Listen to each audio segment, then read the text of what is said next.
Okay, this is just gonna be a quick video on the 6-gang panel switch and the WUPP, the WUPP. Got the 6-gang right here. I have cut all the wires, all the positive wires right there out. You can see one positive wire right there is going to that switch. This is gonna be my front lights for my red and green light. But I've got one positive below, one positive on top. Okay, the on top positive cable is going straight to my fuse panel.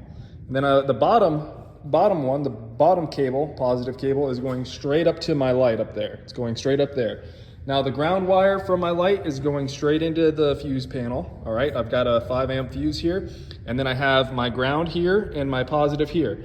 This ground goes straight to your battery terminal, and then this positive goes straight to your battery disconnect switch right here. It goes straight to right here. And then I have a cable from right here to my battery, so that now I have no power. Now I have power. I come over here, click my switch, and there you go. We have power.